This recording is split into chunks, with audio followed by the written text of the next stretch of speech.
আজকে এমন একটি মুহূর্তে এসে দাঁড়িয়েছি যেটা বাংলাদেশের ইতিহাসে দ্বিতীয় বৃহত্তম একটি জানা, যে জানাটা এমন একজন ব্যক্তির যিনি আমাদের এবং বাংলাদেশের হৃদয়ের স্পন্দন, যিনি বাংলাদেশের মানচিত্র, যিনি বাংলাদেশের যুব সমাজের আইকন, বাংলাদেশের সকলের নয়নের মণি হাদি।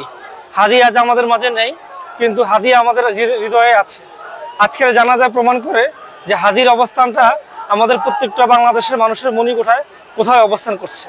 হাদি প্রত্যেকটা মানুষের হৃদয়ে ধারণ করে আছে, হাদির প্রত্যেকটা মানুষের অন্তরে ধারণ করে আছে। হাদির এই মৃত্যু শুধু একটা ব্যক্তির মৃত্যু না, হাদির এই মৃত্যু আমাদের প্রত্যেকেরই চাওয়া পাওয়ার জায়গা থেকে শ্রদ্ধা এবং সম্মানের মৃত্যু।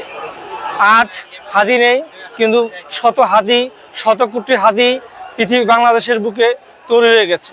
তাদের আদর্শ, তাদের এবং চিন্তা চেতনা হলে বাংলাদেশকে ধারণ করা, বাংলাদেশের স্বাধীনতার সার্বভৌমত্বকে ধারণ করা, আধিপত্যবাদের বিরুদ্ধে অবস্থান গ্রহণ করা, ভারতের বিরুদ্ধে অবস্থান করা এবং আত্মমর্যাদা সম্মান নিয়ে বাংলাদেশের বুকে, পৃথিবীর বুকে বেঁচে থাকা। এটাই হাদি আমাদেরকে শিখিয়ে গেছেন।